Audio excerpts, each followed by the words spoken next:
Lyyyyinnnngg. You Yes. know, Casey, that thing talks by itself. You don't gotta do the voice. I know you like I doing want the to do the voices, voice. but I like the voice. it creeps me out. Lyyyyinnnggg.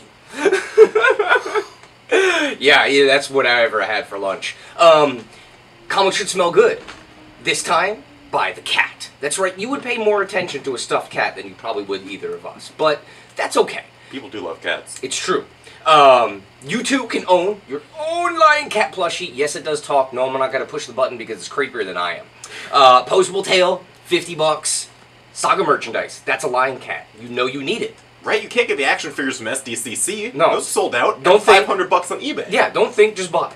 So, he's going to be here. I don't know if we can see him in the background, but Lion Cat will be watching us. Now, speaking of things you don't have to think about, number 1 in our DC Rebirth countdown for the week, Suicide Squad, number 1! Following up on the Rebirth one-shot, this features the art of Mr. Jim Lee himself, written by Rob Williams, and with a special backup story drawn by Jay Fabok, focusing on Deadshot. This has essentially a movie team. You got Deadshot, Harley, Enchantress, Boomerang, Katana, Rick Flag's in there even, you got Killer Croc there, who always looks really weird when Jim Lee draws him. I don't know what that is, but he looks kind of funky here. But, on the bright side, everyone gets sweet Jim Lee spacesuits. Because you need Jim Lee spacesuits. Just get them out of the way in the first issue. That's right. That's right. Another big release from DC, Supergirl Rebirth, number 1. Steve Orlando and Emanuela Lupacchino. Freaking awesome. This woman was doing X Factor a few years back, which was really nice looking. But this is gorgeous. I really gotta say I was quite impressed by the art in here. Got nice, big, pin-up, like, Supergirl stuff. This, like, hits the ground running. If you've been a fan of the TV show, this is gonna have, like, similar vibes, but definitely pulling off more of the comic book continuity. But this looks like a really great addition to the Super Family line that they've got going on right now. Yeah, it's got her working with the DEO, just like in the TV show, but they're also using like the Cyborg Superman part of her backstory from the New 52, so it's really nice stuff, combining both series, and also there's a werewolf. Now, moving on to our final book for DC Rebirth this week, we've got Batgirl and the Birds of Prey, number 1. Same exact team as the Rebirth one-shot. The Bensons here, Julie and Shauna, I believe, and Claire Rowe on art duties, who I had never heard of before that one-shot, but she is killing this book. It looks amazing. You've got actually a pretty small squad of Birds of Prey, just like the beginning of the team back in the old 52. You've got Black Canary, Batgirl Barbara Gordon, and Huntress Helena Bertinelli, recently from the Grayson series. She was Grayson's handler in Spiral. Oh, that's smart. Yeah, right? Alright. And they've got all 3 of them teaming up to discover the identity of Oracle, who, as you may remember from said old 52, used to be Barbara Gordon, so there's something that's not quite right here. It's the Quizmaster. Oh my god, no! The calculator! The calculator, that's what I'm saying. I love the Calculator. calculator. He was Where is great. he? He got rebooted. Oh. New from Dark Horse and Mr. Brian Wood, Briggs Land. Brian Wood, Mark Chater, Lee Lutheridge, and Tula Lotte doing the covers. This is the story of the Briggs family, who own a piece of land in... they call it Briggs Land, because if it's your land, why not? Who basically kind of American separatists. They don't like the government. They have lots of guns. They will shoot you if you come onto their land. You remember when that happened down in Oregon, like, That's right. in the last year? Yeah, Brian Wood might have gotten the story from that. Yeah, ripping it straight from the headlines. That's how the professionals do it. That's right. But yeah, the patriarch of the family is incarcerated, and his wife, Grace, must take over and show that it is the true woman behind the man that is really the power of pretty much all organizations. Alright, and let's see. Speaking of men with powerful women behind them, we've got Power Man Iron Fist number 7. Yes, this is a Civil War II tie-in.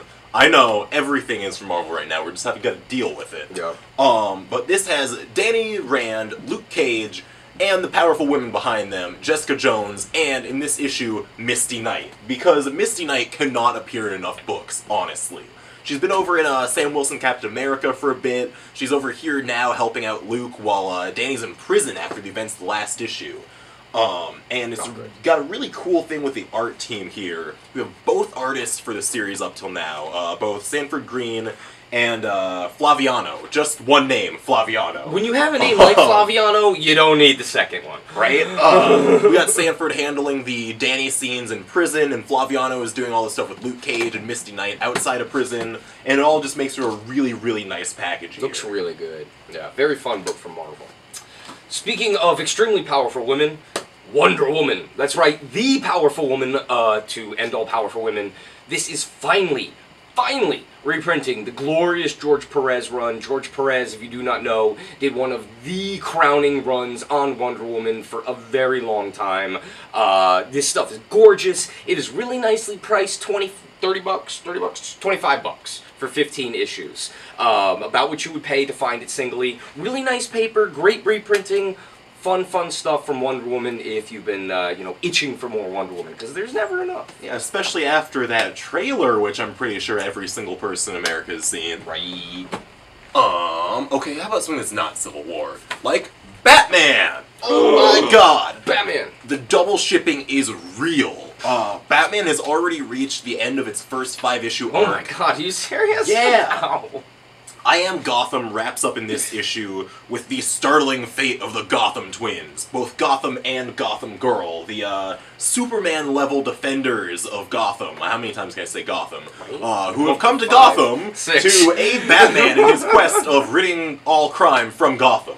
Although, as they have found out in the last couple of issues, that's a lot easier said than done. Like, Batman's way been doing it for like easier. 40 years. I mean, what are you gonna do, you know? And in this issue, as you can tell from the cover, Gotham is kind of mad at Batman. That's a lot of blood there. So, Batman might need a bit of help for this problem. Whether that's just going to be Alfred in a bat suit, or if there's another card up his sleeve, that remains to be seen. But we know that Gotham is in peril. Which one? I don't know. Anyway, Spawn kills everyone! That's right, move over, Deadpool kills the Marvel Universe, or Punisher shoots the Marvel Universe. No, we have Spawn breaking copyright left and right in here, which honestly, is amazing. I don't know if that issue is legal. Yeah, I don't know if this is legal. J.J. Kirby, Todd McFarlane writing this. Todd McFarlane, of course, putting himself in there with a sweet Spawn chain. But does he have his balls? No, you can't show those. Oh. You can't show balls. Well, those balls, yeah. Yeah, no, the baseball. But not the what do other you think I was balls. talking about? Well, I don't know, man. You're just talking about balls. I mean, Oh, come on. It's Todd McFarlane, though. I know, right? Anyway, enough about Todd McFarlane's balls. One shot, Spawn, lots of killing, chibi. Cool fun. Speaking of killing, something horrible, tragic, and irreversible happened in the most recent, well, I mean, at this point, I guess it was 2 issues ago in Civil War 2. But the Hulk is dead! Oh my god! He, got an arrow to the brain. He was a superhero just like you until he took an arrow to the brain.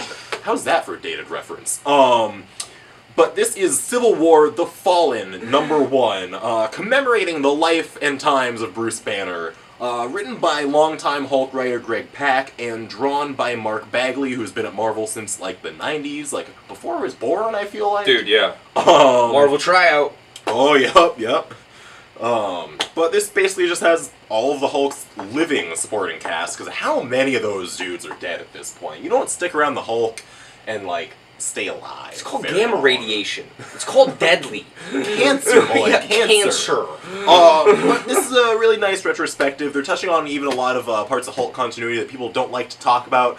I'm not talking about, like, as far back as Peter David with those weirdos that lived in the mountain, but more like the Warbound and Scar, son of the Hulk, and all that stuff. So this is a really nice, heartwarming issue for the Hulk. Nice memorial. Yeah. Speaking of something that is not heartwarming, that is cold and horrible and vicious and violent, just like life. Polar. Yeah, right? Victor Santos brings you the 3rd volume of his brilliant noir spy espionage mobby thing. This issue, this volume, No Mercy for Sister Maria, follows Sister Maria, who is the wife of a mob boss who escaped to a far-off European land to try to escape the vicious life that is the mob, and is tracked down by an associate of her husband's, but little does her husband know that man is an FBI agent that really wants to get her so that she can turn state's evidence against her husband. Will it happen? Probably not, because the underworld finds out and it goes down. in black, red, and some other very cool colors. This is absolutely gorgeous, truly, truly great spy noir stuff. You don't even have to have read Volume 1 and 2. So there you go. Alright, I am down to collected editions here as well, starting with, how about Gem and the Holograms, Volume 3. But this is not the Gem and the Holograms that you know and love. I don't even mean that in a, like, this isn't your mom's Gem cartoon. This isn't even the same Gem and the Holograms as the last 2 volumes. This is Dark Gem. I have no idea what went down to cause this change in the makeup of the greatest pop band to ever exist. Because honestly, I just look at this book for the pictures. Sophie Campbell. Really cool. Sophie Campbell designed a whole new set of outfits, like every single issue, for the new dark version of Gem and the Holograms, and I couldn't be happier about it. Amazing shoes. This is just such a pretty book, and also I've been told it's really, really good too. Right. What a surprise. Yeah. Continuing the espionage run, my final pick here. Black Widow, number 6, the end of the first arc. Mark Waid, Chris Samneen, Matt Wilson, freaking awesome stuff. Kind of like Polar, but a bit more complicated, more Russian spies, and not quite as high of a body count. You know, it's Marvel Comics, what you gonna do. But yeah, this sees the end of the first arc. Natasha's been blackmailed by another evil man behind the curtain, who hopefully we'll find out who that is this issue, maybe, maybe not. But either way, Natasha's not gonna get away unscathed. She never does. Alright, and my last pick for you here is Volume 1 of Image Comics, Cry Havoc. Now, I remember back when this first started coming out, it was already being hailed as like the next big thing, and its tagline was something about, let's see, lesbian werewolf musician soldiers? Which, if that isn't the most Image Comics pitch I've ever heard, I don't know what is, but it's pretty freaking awesome. Simon Spurrier and Ryan Kelly tell the story of Lou, not just in one time period, but in 3 different time periods, each one colored by a different artist. Ooh. To sort of differentiate the look and the feel of the time periods. Starts out with her as a musician, like she plays violin, and then all of a sudden, oh wow, I'm turning into a werewolf. How'd that happen? That's never good. Yeah, no, then it's her and this platoon of weird shape-shifting soldiers, like one of them turns into flies. I don't know what any of the other ones do, but one of them turns into flies, and it's awesome. I think one of them might turn into crows. Who knows? And in the third one, she's been captured by the very monster that her platoon was deployed to take down. So what's gonna happen? Who knows? Read the comic. Find out. Dun dun dun. We have one last surprise for you here. Oh, jeez. Real quick before we end, this is the mighty 4001 AD Valiant Time Capsule. What wonders lie in here? Well, we shook it. It kind of jangled, and there's some other stuff. But unlike Rich Johnson, we're not going to spoil it for you right away. We're going to wait, like good comic monkeys, until the 31st. But keep it here. There will most certainly be the unveiling video in which I, with my grubby hands, will touch everything before you get to look at it. That's probably what will happen. All right, guys. See you later. Bye. Rich Johnson did 9/11. Right?